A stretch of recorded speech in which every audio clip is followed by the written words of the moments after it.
मैया नु हो आबो मैया नु हो आबो मैहर वाली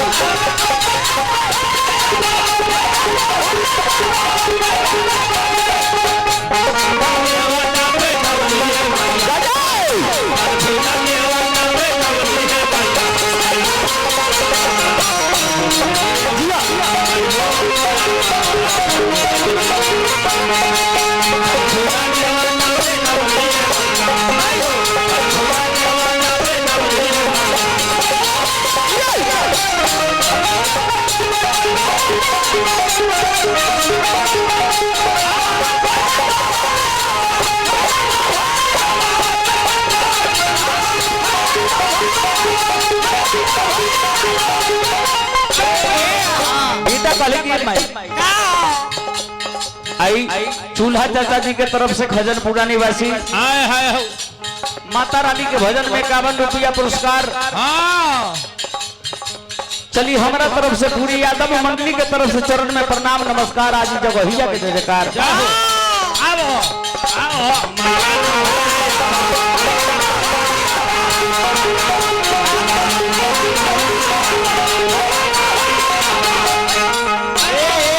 बेटा कहली कि ए माई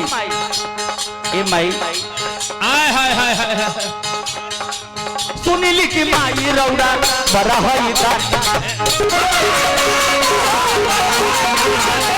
सुनीली की माई रौड़ा बड़ा है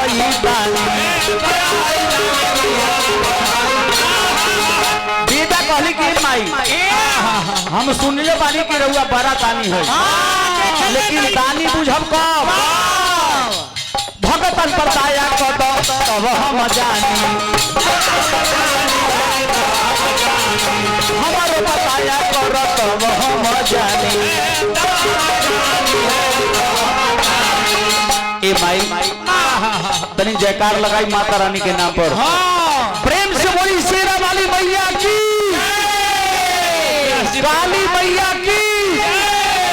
व्यास जी प्रोग्राम बंद कीजिए सब आई बंद कर किशुन चाचा जी के तरफ से 51 रुपया पुरस्कार माता रानी के भजन में जी चरण में प्रणाम नमस्कार जगहिया के जयकार। जी व्यास जी ई जे जयकार अहाँ लगले छियै ये हमरे आर के नौकरी में है कहा भाड़ा में आयल छी उस घर से खकनल थे सब आदमी के हिस्सा बा तो मुंह से बोल थे न कल्ला। अच्छा ठीक बा समय आई तो सब लोग बोलिए। अखनी बोले कहती तो कहबै न तो अच्छा बोलो बोल ना बाबू बोल जल्दी। सब आदमी तनी जय बोलने में कोई पाप नहीं माता रानी के स्थान पर। प्रेम से बोलिए काली मैया की जय बोलिए ना बोलने वाला की ओकर बाबू माँ की कभी कहले बाबू कि साजुए से 18 बानी साजुए से 18 बानी तोहरो दुवरिया आब मैया नु हो आब मैया नु हो आब।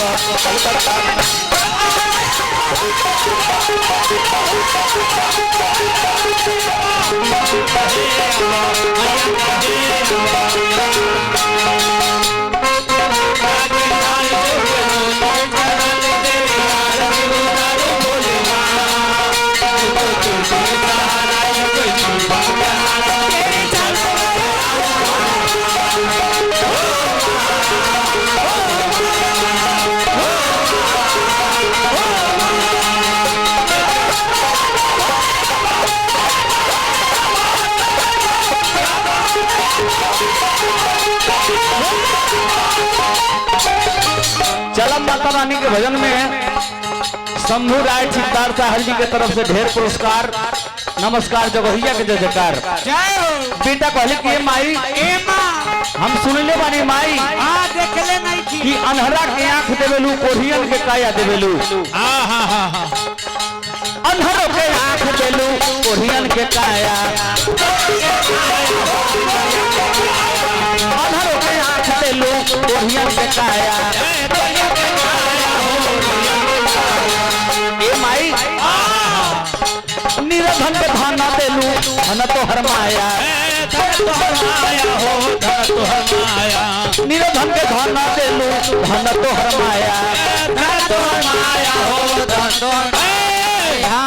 तनी बेंजू के लाइन कट गल बाबू हमर कितना चली। गोहराइला से तक गंगा माई अलती। बड़ा खुशी के बात बाजे जोग समाप्ति के बाद इंद्र भगवान खुश हो गई है। तनी बेंजू के लाइन देखो।